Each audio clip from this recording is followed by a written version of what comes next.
Exceptionnellement, ce matin, Marcel Bouchard n'est pas en studio avec nous.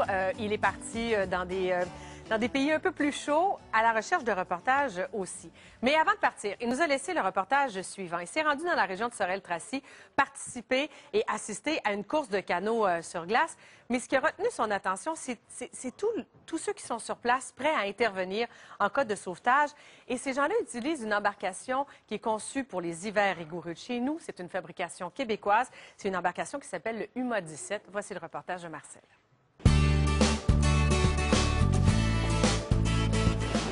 Bonjour tout le monde, bon matin. Vous savez que je suis parti pour faire quelque chose sur les tortues. Un endroit où c'est plus clément, où c'est plus chaud, mais je vous laisse pas en blanc.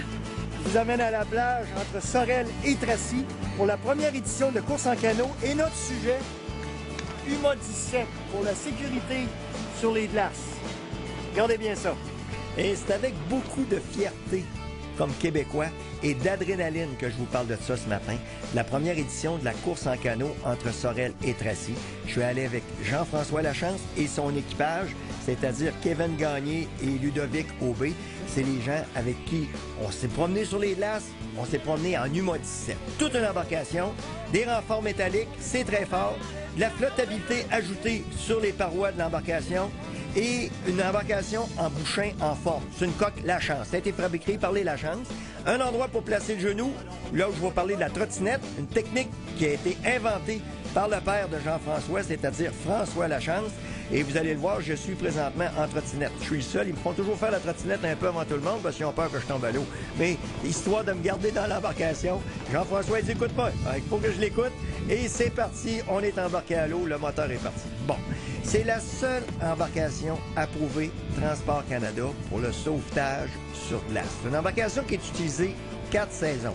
Je vous ai parlé d'une embarcation qui est résistante, qui est très manœuvrante, donc ça prend ça, et qui pèse grosso modo 300-350 livres avec ce qu'il y a à bord. Et regardez-nous monter sur la glace, vous allez comprendre pourquoi il est important d'avoir une embarcation qui est très résistante et des gens qui s'y connaissent, parce qu'il ne suffit pas d'avoir une scie pour être menuisier, il ne suffit pas d'être dans une chaloupe pour savoir la manœuvrer sur les glaces. Regardez la technique, les gens débarquent au bon moment, Jean-François s'occupe du moteur en arrière et on est parti, on pousse. Il n'y a rien de droit sur le fleuve sauf en eau libre. Alors imaginez-vous, là, on le fait dans un endroit où la glace, il y a des monticules d'1 pied, 2 pieds. Mais dans le bas du fleuve, on a jusqu'à 6 et 7 pieds de monticules de glace brisés. Alors, ce qui n'est pas facile à faire. Grâce à leur expérience, riche en expérience de course en canot à glace, ils en sont venus avoir une coque comme celle-là et une chaloupe aussi efficace que ça. Pour garder le déplacement en trottinette, c'est presque du patinage artistique. C'est vraiment adapté à toutes les situations. Là, ils disent, si le moteur arrête, qu'est-ce qui arrive? Il n'y a rien de grave pour eux autres si le moteur arrête. On monte sur une banquise et on la déplace à force d'homme, finalement. C'est vraiment quelque chose de très sécuritaire et très efficace.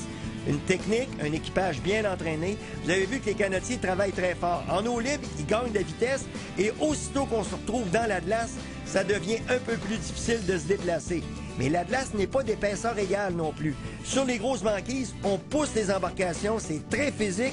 Et lorsque la glace devient plus mince, mais il faut être en mesure de faire un élément comme la trottinette, on se sécurise avec l'embarcation, comme nous on le fait dans la UMA 17.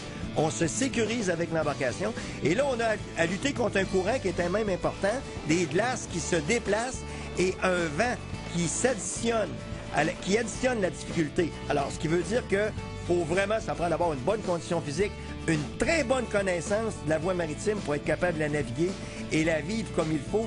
Et quand on vous parle de glace, on vous parle d'une surface où ça devient difficile d'avancer, difficile de progresser. Regardez les souliers qu'on utilise avec des crampons, ça prend même des souliers de rugby à la rigueur.